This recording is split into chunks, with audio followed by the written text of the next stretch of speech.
Good morning. Good morning. I'm testing my sound levels. The sound team is testing their sound levels. How is it for you? You can hear okay? Because we can make it a whole lot louder. We'll tell you about the sound system in just a minute. How many? See, we're learning. We're learning. Welcome to everyone, however you came here, however much coffee it took to get here.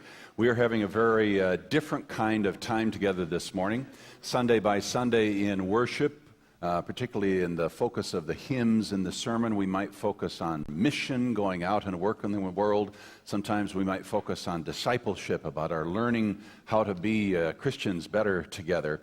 And this Sunday, it's all about just fellowship. We're just going to enjoy the holiday weekend and have some good food and fellowship and storytelling together.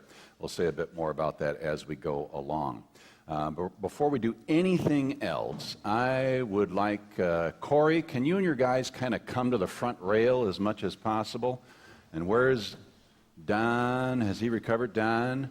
Listen, these guys have been killing themselves to get us to where we are today, which, if you will notice, is some new speakers finally hung and plugged in up top. All the stuff is operational.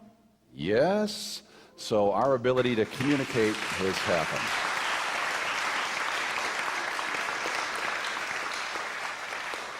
They have been working late and sweating and doing dangerous. I mean, imagine this lift all the way up to the top. And Alec Kinch was up there, and I know Dave Bratz. Dave, where'd you go? At 83, scampering around like a monkey. It was crazy. But that's what it took to get this done. And by their estimates with trustees, it has literally saved us tens of thousands of dollars that they've done this as volunteers. So we are very, very appreciative. So now it's your turn to make some noise. I'm going to turn you over to the choir director, and Luvy's going to warm us up before we sing a couple old hymns and get into our time together this morning.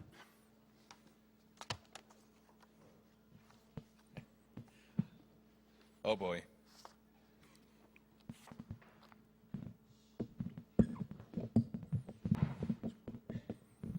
This is funny because you know he doesn't need a microphone, but.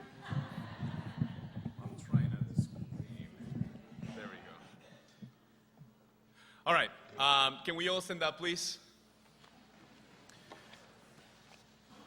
So we're going to sing a hymn medley, and do we all have the hymn numbers? Yeah, they should be in your bulletin there. We're going to do the first one. It'll be 144, but we got to warm up first. Just so you know, you're going to have to flip pages really fast, and before we hold on. Singing. No, it's all printed for you? Yeah.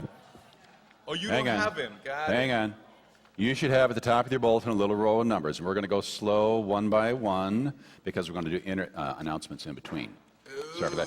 Yeah, so we'll have a chance to kind of rest. If you look across the top there, see 144? That's This Is My Father's World. I'll tell you about that in a minute. And some others to go with it. We'll just warm up then. We will not sing. Sorry about that. We're going to sing eventually. So everybody's standing up. We're all standing up. Here we go. Let's take a nice deep breath.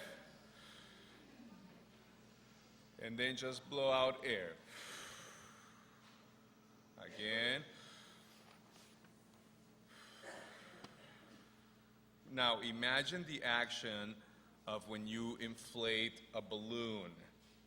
It's not just breath. You have to put your muscles into it in order to make that balloon expand, right? Let's try that. You should feel your abdominal muscles actually squeezing out that air. Let's do it again. One more.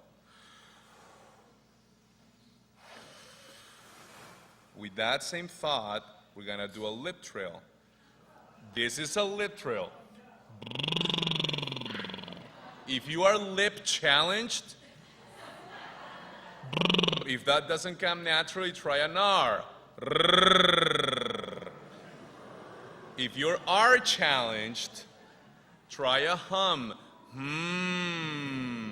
In that order, I'm giving you 3 options. Lip trill, ideally, or R. If all else fails, do the humming. Here we go. We're gonna try a do, re, mi, re, do on the lip trill. And wherever that was. And ascending.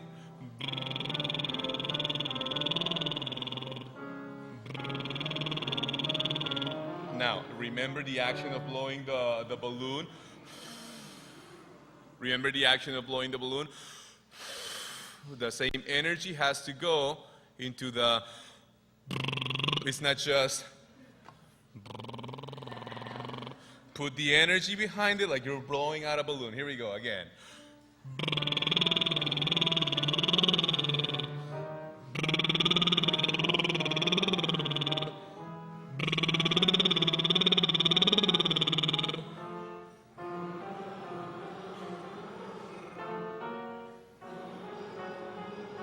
Keep going.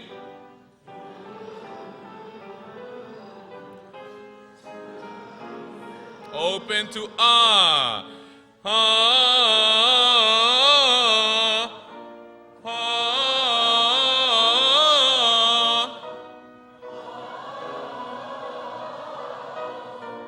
Ah. Now let's descend, let's go to G. And we're just gonna try something that I do with the choir. It's called ZVDVD. ZVDVD. All those consonants are phonated at the front. Z, v, and then t, t for D. Use all those consonants. The goal is to keep the sound in the front. ZVDVD, and the sound is always going out with the same action of blowing a balloon. Here we go. Go in descending this time. And ZVDVD, ZVDVD, ZVDVD. Still blow out the balloon. ZVDVD. Big red. ZVDVD. One more. Yeah. So what we're going to do, in order to be able to sample all of these hymns, we're just going to do the first and the last. I know some of them, we would like to sing the whole thing at the end. We'll maybe do on the whole thing, depends on the time. We're going to take all of our time this morning. This morning includes our coffee fellowship time. Everything we're going to do right in and around here. We're going to start by singing this hymn, the first and the last verses. This is my Father's world.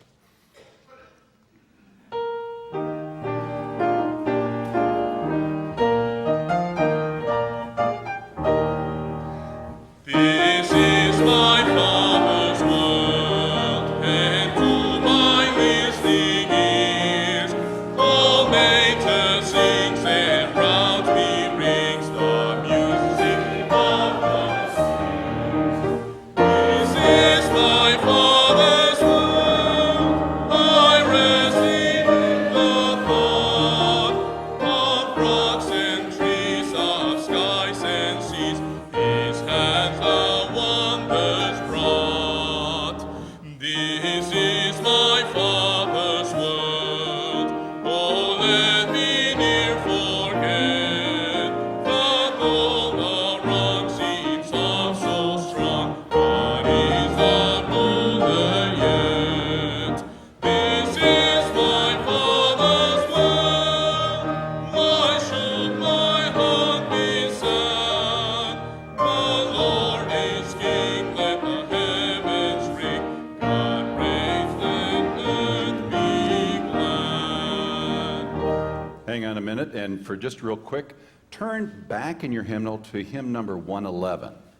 Hymn number 111. And let's just sing the first line, which is the same. It's the same, Mark. It's the same. You can just play the same. We're going to make a little learning point here. So we're going to sing that first line. Here we go. How can we name a love that... Awakens heart and mind. See, same tune, right? Indwelling always or big, or do I seek or find? That's good. So here's the exact same tune with a whole different set of words. If you look around in your hymnal on this is my Father's world and this tune, How Can We Name Love, you'll see in the bottom right-hand corner it says Terra Beata SMD. That's the name of the tune. And there are any number of hymns in our hymnal where the tune is the same but the words are different. The tune might be hundreds of years old, but the words might be updated, right? And that's a part of what we're going to experience today, right? The tunes remain the same, the themes, the values, and some of the, not just the songs we sing, but the stories we're going to tell, but the words shift to match our current age. Why don't you sit down and we'll sing the next one we're going to sing, which is, what was it? In the Garden. Oh, talk about a classic. First and last verse, In the Garden.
Let's try To God Be the Glory, number 98. Number 98.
Check here. How many people know what a lift gate is? Not so many, right? The hymns we're singing today, like some of the stories that we're going to tell today, use language and words that are sometimes unfamiliar to us or have grown out of date. That's one of the reasons that new hymns are continuously written. As some of you know, we have our big dark blue hymnal. We have our slim black hymnal. That was an updated version, an addition of new tunes. There's a third one in green called Worship and Song, and the denomination is now working on a fourth hymnal. All of these reflect the fact that not only is our music continuing to evolve, not just in the style, but also in the content and the words we use. So sometimes when we sing these really old hymns, the words not only may be unfamiliar, but some of the theology has served us well, but is now being reshaped as our new songs take form. That's why we keep singing and trying all this new music. But we're not done with some of the classics. Let's do 723. 723. Which one's that?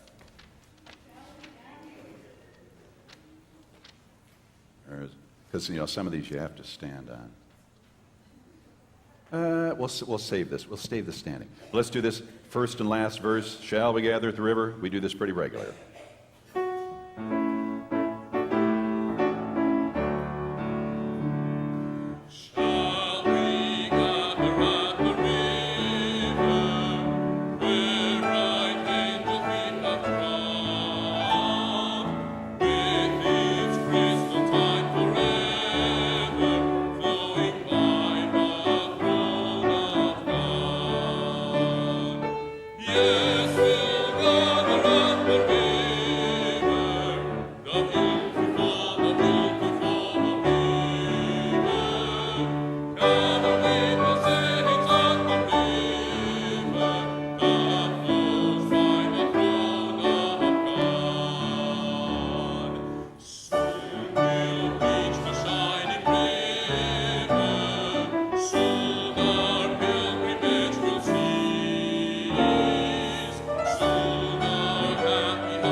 Would you, in advance, you're perfectly welcome later on, according to the level of completely unrehearsed performance, would you offer our thanks to our readers this morning?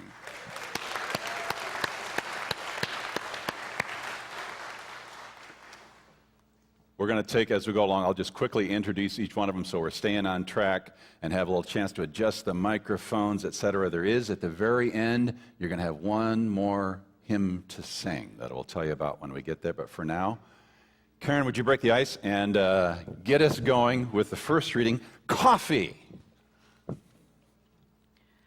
I have tasted finest nectars from the lands across the sea. I have sipped the milk and honey from contented cows and bees.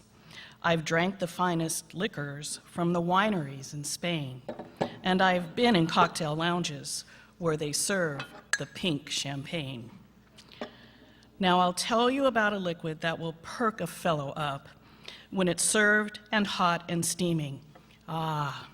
Coffee from a cup. You can smell its soft aroma as it floats along the breeze, as it boils in a campfire in a grove of aspen trees. There's been bad men apprehended while horses chased and caught, as men sip the amber liquid from a granite coffee pot. To a cold and hungry cowboy in the land our fathers trod, the juices from a coffee bean were like the nectars from the god. Now, when I get to heaven, if that should be my lot, I hope St. Peter greets me with a steaming coffee pot.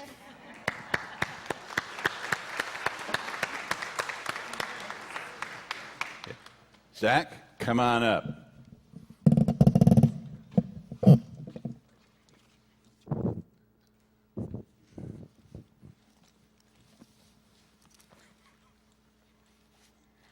met a friend the other day, my good neighbor Trapper Bill, and we sat down to chat a while, as good neighbors often will. Said I to Bill, "What's that you got a-carryin' on your back?" "That's a baby skunk.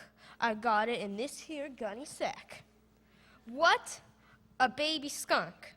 And haven't you killed it yet?" "I'm going to take it home and raise it for a pet." But baby skunks are tender, Bill, at least so I've been told.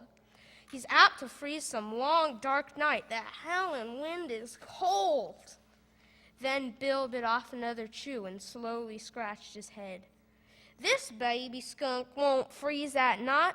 He's going to sleep with me in bed." Says I to Bill, I says to him, "I think your notion's swell, but tell me, please, what will you do about that awful smell?" You'd think that would have worried him, but nope, not one doggone bit.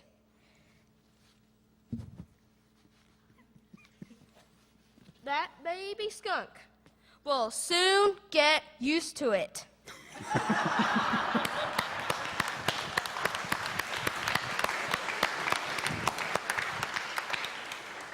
Thank you, Zach. Let me invite, we've got a number of people reading here together now. Come on up, and we're going to share in the microphones. Why don't you guys get on that one? Paul, get ready to jump in. Luvy's going to get up here as well. That land weren't so rich. Ready? He's getting a handheld. All right. That'll make it even easier.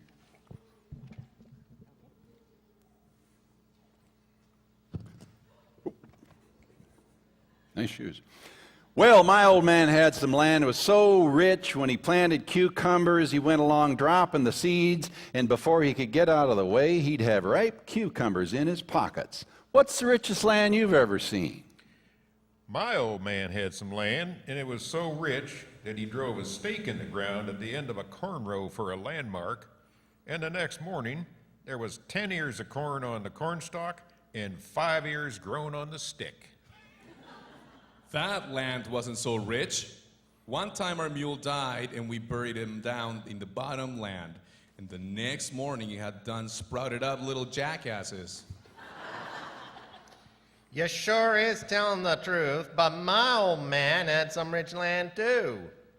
We raised pumpkins so big, it took a ladder just to get on top of the small ones.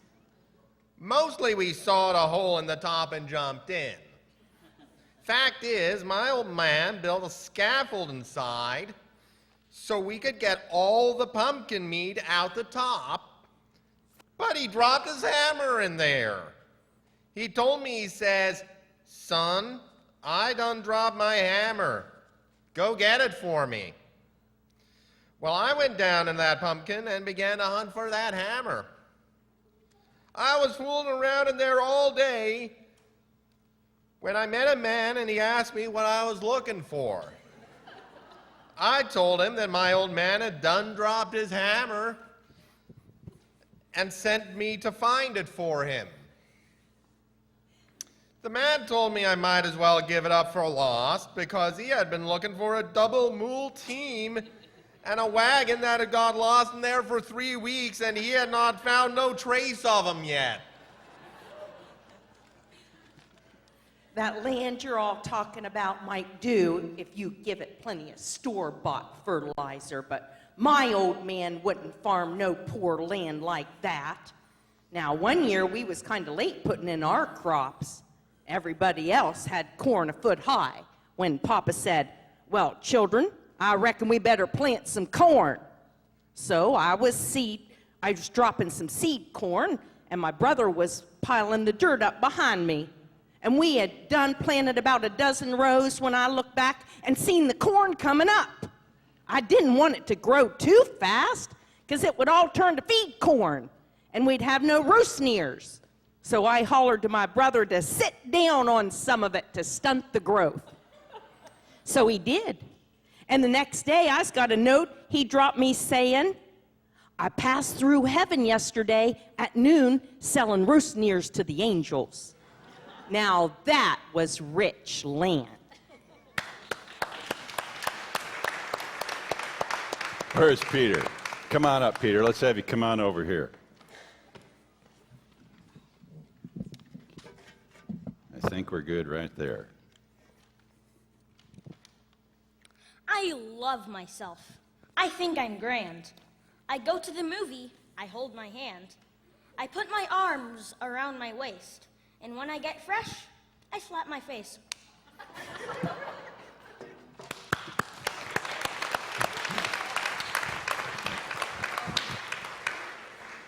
Georgia, you're up. Once upon a time, a farmer was clearing new ground, grubbing up the stumps laboriously by hand. A county agent came by and showed him how easily and cheaply the stumps could be removed by use of dynamite. The farmer was delighted. He went to the store, bought dynamite, fuse, and caps. Coming home, he dug a hole by a big white oak stump, set a charge of dynamite underneath it, lit the fuse, and went to his house for supper. The fuse went out, but by that time the farmer was done for the day, so he decided to wait until the next morning before lighting it again. The next morning, early, the farmer's big razorback hog got up and went foraging. He found that stick of dynamite and he ate it. Then he saw the farmer around the barn and hustled up to see if he could steal a little corn from the mule's breakfast. He broke into the mule's stall and made for the feed trough. The mule naturally kicked at him and, for the first and last time in his life, connected. The dynamite at last went off. A neighbor heard the explosion and hurried over.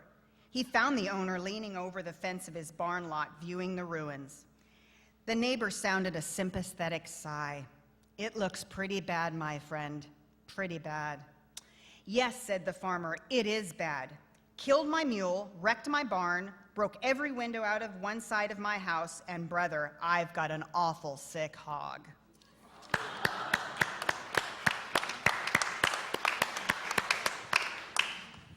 Disclosure, I am not going to attempt an Irish accent. I'm an honest Irish laborer, both hearty, stout, and strong. To idleness I'll not confess, to our race I don't belong.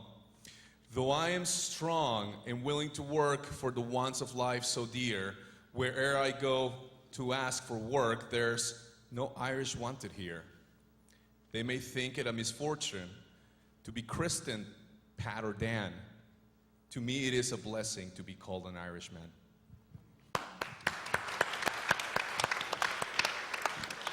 One of the things the stories capture is realities of their time. And so interesting, some of us may be old enough to remember when indeed what Louis was telling in verse was the reality. The prejudice against immigrants has always been a part of every culture. It just keeps coming around. Connie's got one for us, Harvest Leaves.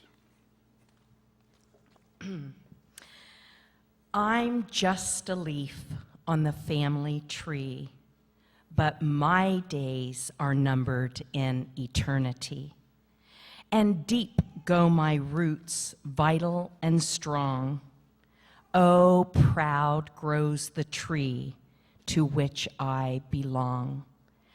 And though among millions I am just one, like all of the others, I have my day in the sun to sparkle and glisten in the bright summer day till the cold autumn winds carry me away and change my green dress to scarlet and gold as the chill winds whisper, growing old, growing old. And as if in a dream I drift silently from the tree. Hark, my falling was noted in eternity. Not a second do I wait in the chill, icy breeze, but gloriously I arise in the harvest of leaves.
one time had a mule. His name was Bill. Every morning the man go to catch him, and he come to say, "Come around, Bill." One morning he slept late, so he decided while he was drinking some coffee, he would send his son to catch old Bill. Told him saying, "Go down there, boy, and bring me that mule back up here." The boy, he's such a fast Alec. He grabbed the bridle and went on down to the lot to catch old Bill. And he says, "Come round, Bill." The mule looked round at him. The boy told the mule, "Ain't no use you rolling your eyes at me. Pa wants you this morning. Come on round and stick your head in this bridle." The mule kept on looking at him and said, "Every morning it's come round, Bill. Come round, Bill. Don't hardly get no rest the night before it's come round, Bill again." The boy, he threw down that bridle and flew back to the house and told his pa, "That mule is talking." "Oh, go on, boy, telling your lies. Go on, catch that mule." "No, sir, the mule's gone to talking. You have to catch that mule yourself. I ain't going." The old man looked at his old lady and said, "See what a lie that boy is telling?" So he gets out and goes on down after the mule himself. When he got down there, he hollered, "Come round, Bill." The old mule looked around and says, "Every morning it's come round, Bill. Come round, Bill." The old man had a little rat dog used to follow him everywhere he go. So he lit out with the dog right behind him. Come to the house and told the old lady, "That boy ain't told much a lie. That mule is talking. I never heard a mule talk before." And little dog said, "Me neither." The old man got scared again. Straight through the woods he went with the little dog right behind him. He nearly run himself to death. Finally, he stopped and commences to huffing and a blowing and says, "I'm so tired I don't know what to do." Little dog ran up and sit down in front of him and says, "Me too." Now that man be running yet.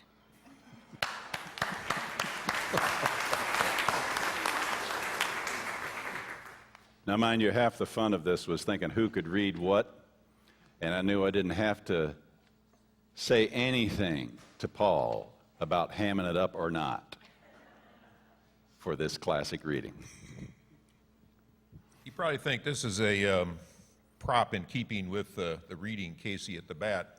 Actually, it's not. It's the centerpiece of this year's pledge campaign.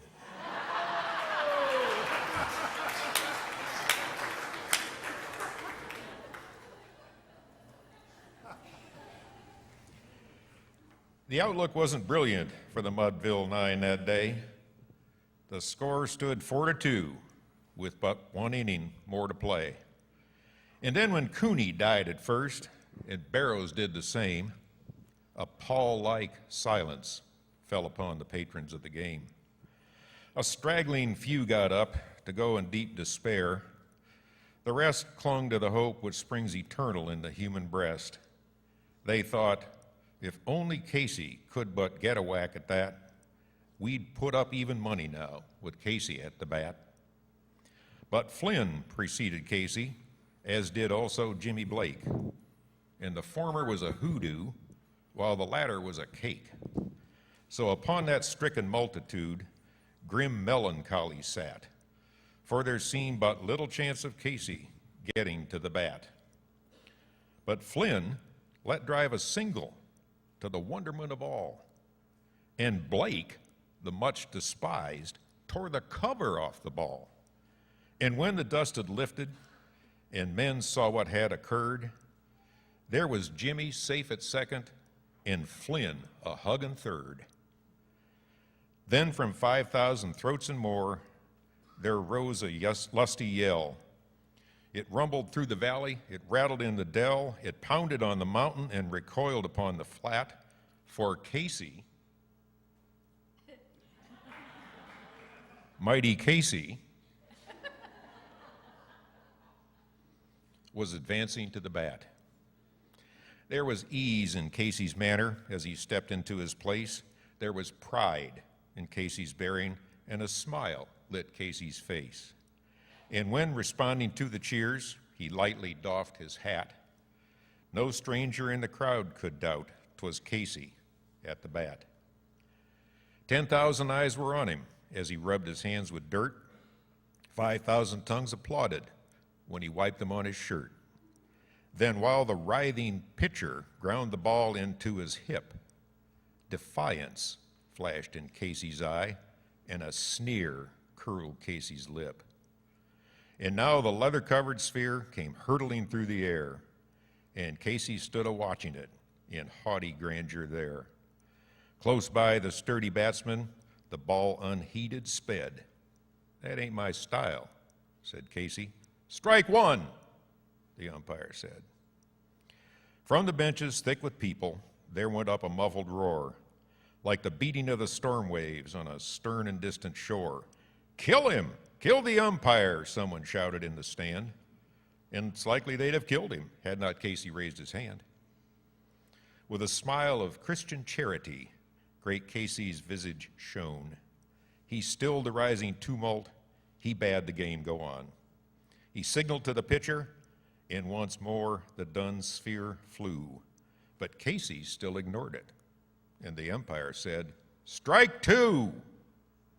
"Fraud!" cried the maddened thousands, and an echo answered, "Fraud!" But one scornful look from Casey, and the audience was awed. They saw his face grow stern and cold. They saw his muscles strain, and they knew that Casey wouldn't let that ball go by again. The sneer is gone from Casey's lip. His teeth are clenched in hate. He pounds with cruel violence his bat upon the plate. And now the pitcher holds the ball, and now he lets it go. And now the air is shattered by the force of Casey's blow. Oh, somewhere in this favored land, the sun is shining bright. The band is playing somewhere hearts are light, and somewhere men are laughing, and somewhere children shout. But there is no joy in Mudville. Mighty Casey has struck out.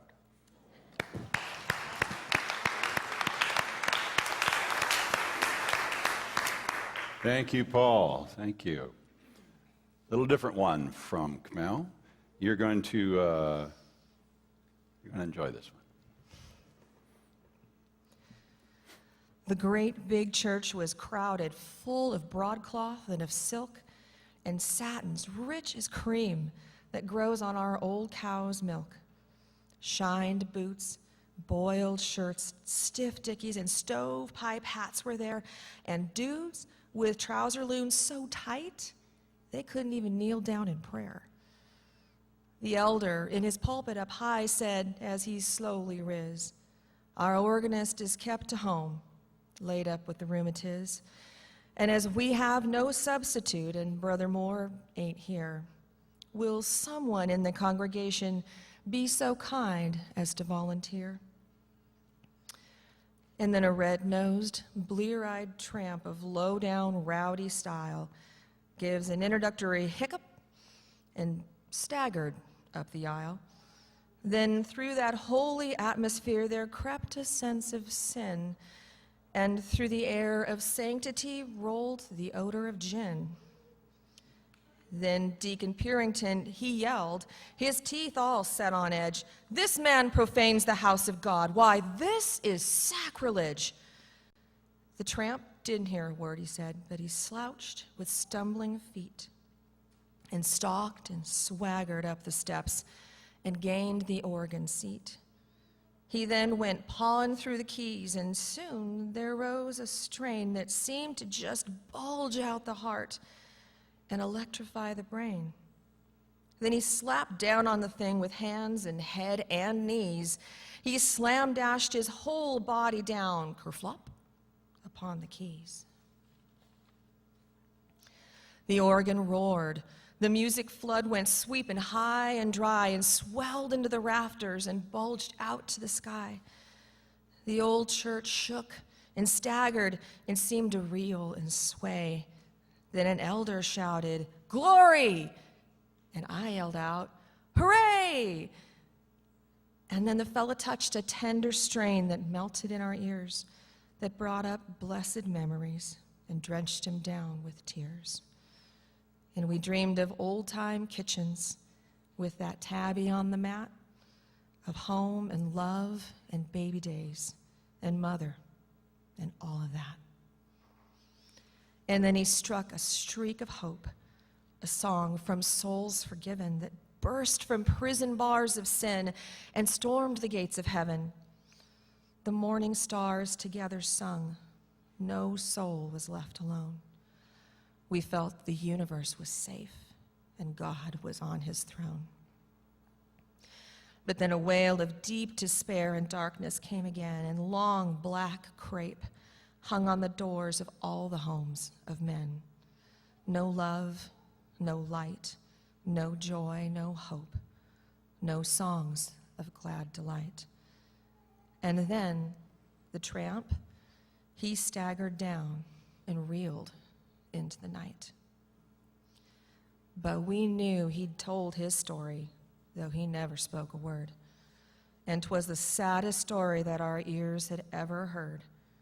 He had told his whole life history, and no one eye was dry that day.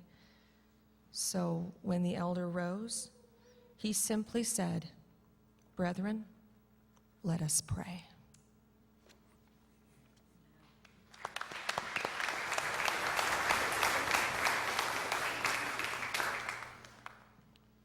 Brothers and sisters, let us pray. Oh Lord, I never lived where churches grow. I love creation better as it stood the day you finished it so long ago and looked upon your work and called it good. I know that others find you in the light that's filtered down through tinted window panes, and yet I seem to feel close tonight to you in this dim, quiet starlight on the plains.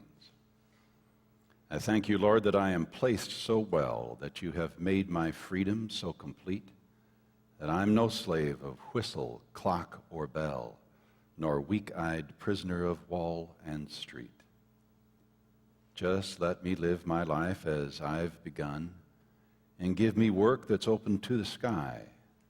Make me a partner of the wind and the sun, and I'll not ask for a life that's soft or high.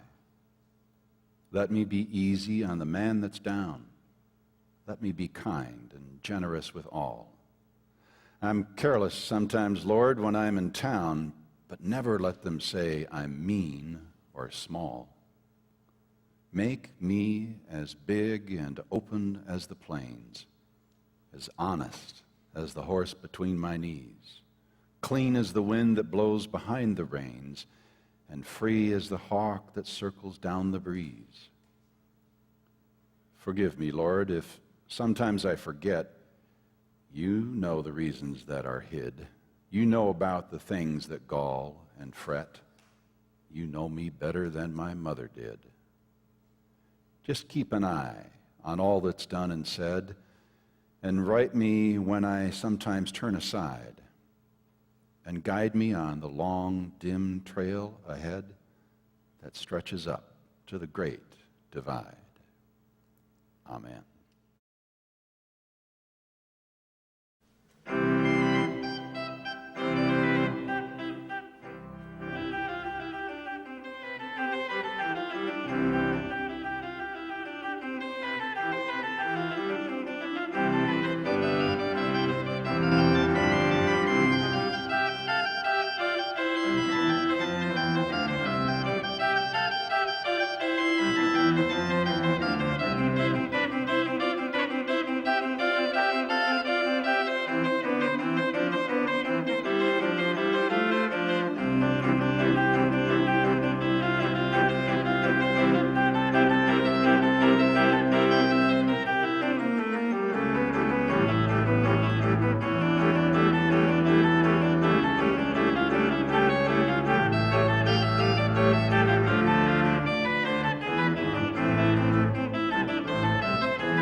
Our Father, who art in heaven, hallowed be thy name.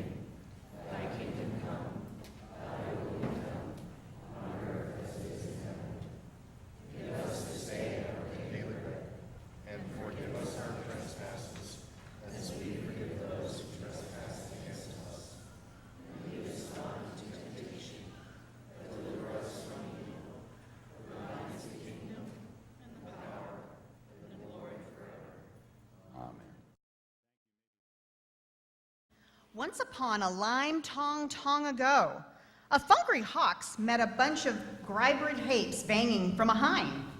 Now, the Fungry Hawks wanted those grybrid hapes, so he mried with all his tight by junning and rumping as high as he could. But he saw it was absolutely useless, lootless, so he went along with the shoulder of his shrug, saying, I thought those hapes were gripe, but I me sow their seely rower. Now, the story of the Maury is, if you see some hapes on the ground, you butter vie them on the bine. A plus. The thing that goes the farthest toward making life worthwhile. That costs the least and does the most is just a pleasant smile. A smile that bubbles from the heart that loves its fellow kin. Will drive away a cloud of gloom and coax the sun again. It's full of worth and goodness too, with human kindness blent. It's worth $1 million, but it doesn't cost 1 cent.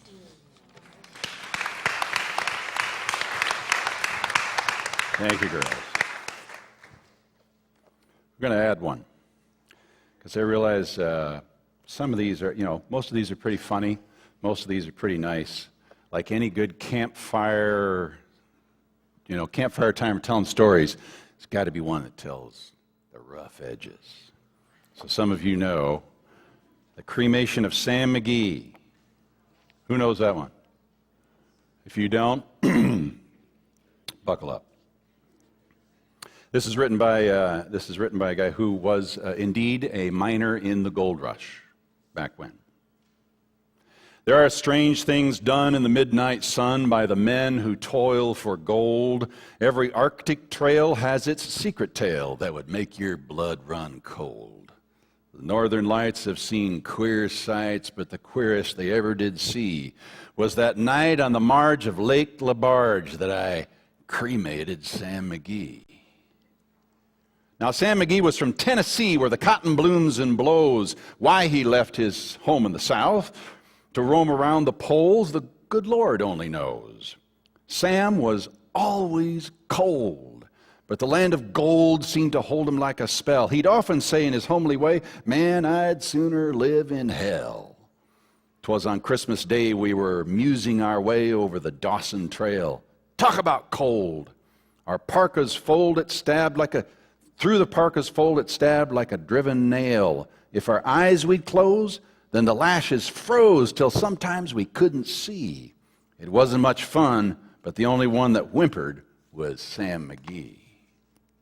That very night as we lay packed tight in our robes beneath the snow, and the dogs were fed, and the stars o'erhead were dancing to and fro, Sam turned to me. Cap, he says, I'll cash in this trip, I guess, and if I do, I'm asking that you won't refuse my last request. He looked so low, I couldn't say no. Then he said with a sort of a moan, it's this cursed cold that's got right hold. I'm chilled clean through to the bone. Yet it ain't being dead. It's that awful dread of an icy grave that pains. So I want you to swear, foul or fair, you'll cremate my last remains. Well, a friend's last need is a thing to heed, and I swore I would not fail.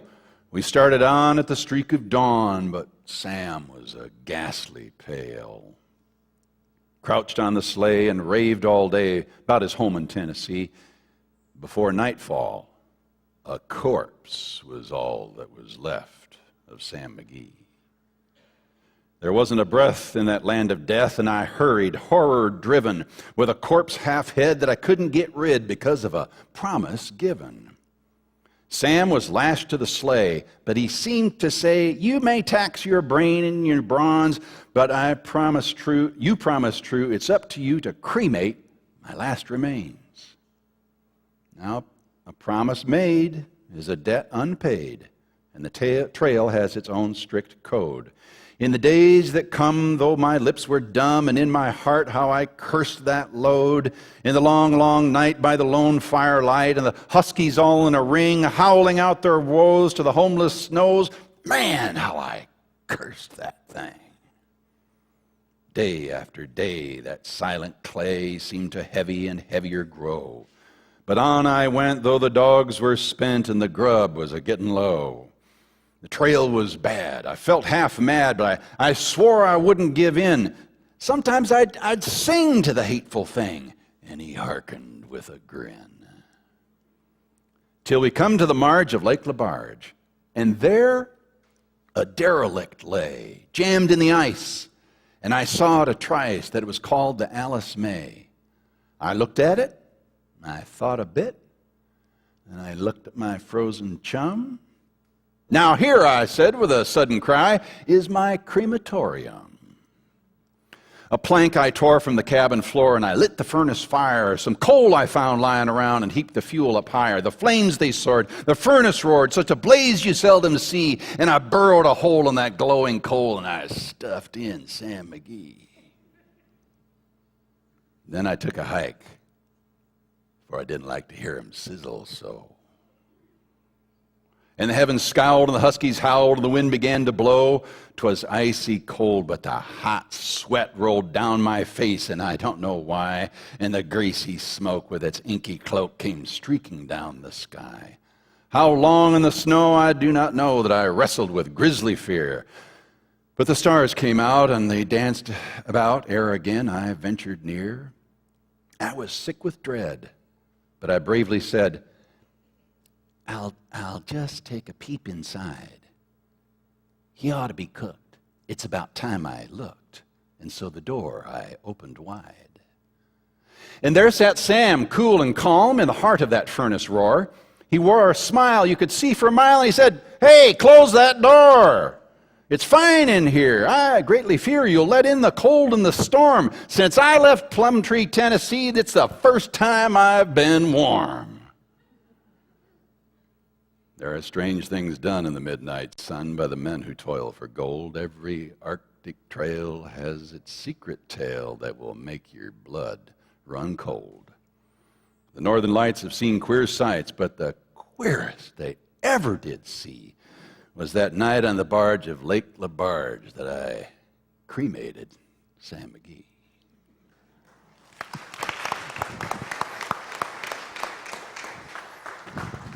For our last reading, we're going to hear a little bit of music in the middle, and then at the end we're going to sing that tune, which is Sweet Hour of Prayer. I think it's number 496. So just have that ready to do your part in the telling of this story.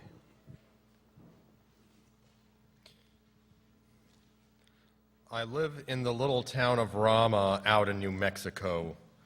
I've been up the river and over the ridge, and I want to tell you about some old fiddlers that I used to know. First, I want to tell you a beautiful story I heard about an old violin. It was carried to the auction all covered with dust, and how it came to life again. I'll do it to the tune of Sweet Hour of Prayer, the most beautiful song in our land. Let's see now, it goes something like this, and it's called The Touch of the Master's Hand. 'Twas battered and scarred, and the auctioneer thought it hardly worth his while to spend much time on the old violin, but he held it up with a smile. "What am I offer, good folks?"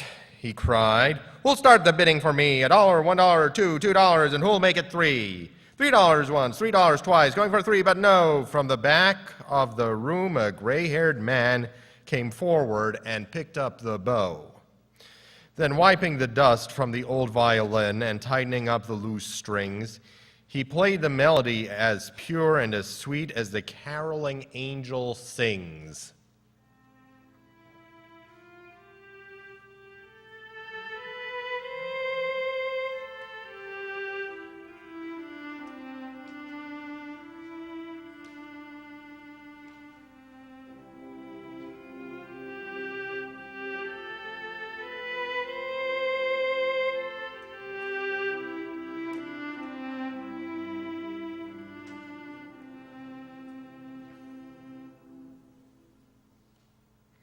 The music stopped, and the auctioneer, in a voice that was quiet and low, said, "Now what am I offered for this old violin?" And he held it up with a bow. $1,000, and who'll make it 2? 2,000, who'll make it 3? 3,000 once, 3,000 twice. Going, going, gone, said he. The people cheered, but some of them cried. They didn't understand what changed its worth. Then someone replied, "It was the touch of the master's hand." So it is that many a man with life out of tune, all battered and scarred with sin, is auctioned cheap to a thoughtless crowd, much like the old violin. A mess of pottage, a glass of wine, a game, and then he travels on. He is going once, he's going twice, he's going and he's almost gone.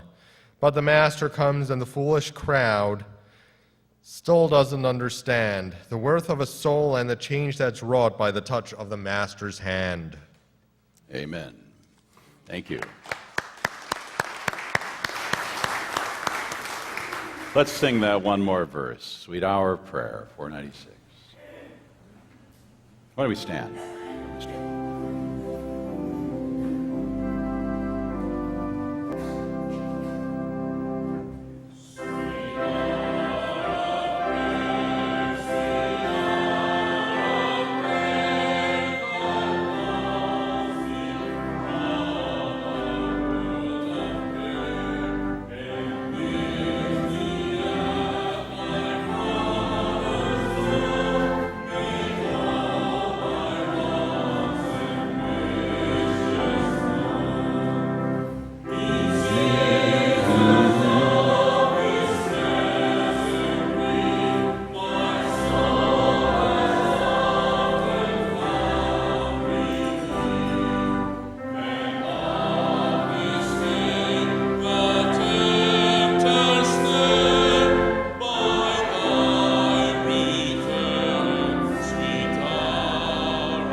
As we prepared for this this day, it was, it was kind of a what do they call it? Kind of a stone soup. It was like we'd like to sing some old hymns. We'd like to sing some old stories. We kind of put it together and had everything in print on Friday. And it was, of course, after it was in, I realized, well, we're doing communion, but it's really more like the old Wesleyan love feast. This was something in the Methodist tradition where, because there were a limited number of preachers to travel the circuit and consecrate for communion, the love feast was a way for people to come and share in the fellowship and share in the food without the consecrated part. But it was also marked by what the history books say was their storytelling, their testifying to one another about how God had moved in their lives and changed their stories, changed their lives. And so I was thinking, we should have just called it a love feast and not necessarily a picnic communion. And then I realized, well, no. What we celebrate as communion is simply the next chapter in a story that had been told for generations upon generations. Remember that when Jesus gathers with his disciples in the upper room, they're aiming to celebrate Passover, a particular ritualized meal at the heart of which is the retelling of the story of how the people of Israel escaped Pharaoh and crossed through the Red Sea and lived in the desert for 40 years before they finally achieved the Promised Land. So every year at Passover, they would tell that story, tell their story and celebrate and remember that. But in this instance, in this time, as Jesus gathered with his disciples, he basically did a version of something we heard him say often through the scriptures. You have heard it said, but now I say to you. In other words, he's adding to the story, rewriting the story, extending the story, giving meaning to what we've said here before about God is still speaking. God did not quit speaking, either to the people of Israel or to Jesus or to the early Christian community or to all those that have followed and brought us to where we are here today, still telling a story that is still unfolding. So I invite us to seize this time and if you want to tell a story to one another, if you have a joke that you would have liked to come up here and tell, make sure you tell me. Maybe we'll do this again next year. But let's live in this moment of this is our story. This is where we are now. For some of us, the leaves are falling. For some of us, we're young enough to give smiles to everybody because we've got so many smiles inside of us. We're all a part of God's story that is still unfolding. Would you stand with me as I simply pray a blessing upon this food before we partake of it?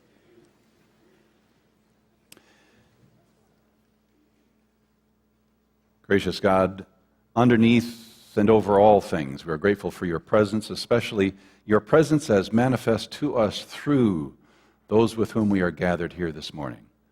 We remember those who cannot be present with us, those who are ill and would be here if they could, those who are traveling, those who live far away but nonetheless are a part of this family and a part of the spirit of affection that we share with one another. And so as we would dine with them, we dine here now on these simple foods, not the grape and fruit of the vine, but some other kinds of fruits, some other kinds of breads and treats and snacks, for your abundance is overflowing and knows no single form, even as your Spirit is manifest in so many ways in each one of us. Hold us here together in your love as we gather to celebrate your gift to the world in Christ. We ask your blessings upon these foods, upon these people, that we might be a blessing in the world. Amen. You're free to just come on forward. There's coffee out there. There's juices down here. There's all kinds of treats. Serve one another or just grab some. If you're seated and need help, we'll bring food to you. All you got to do is raise your hand.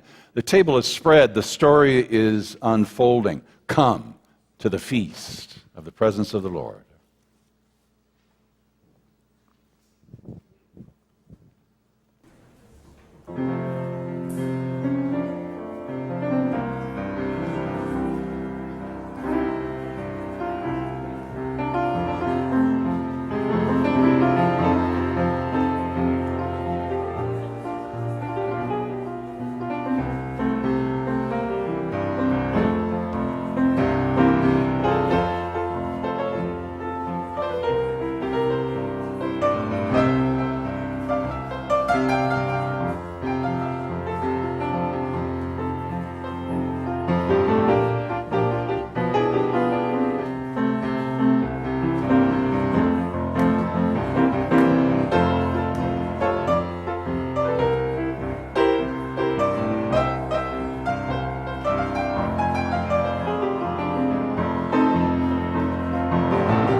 For Amazing Grace. And we'll do it in the Cherokee. What do you think? No? No, all right. First and last.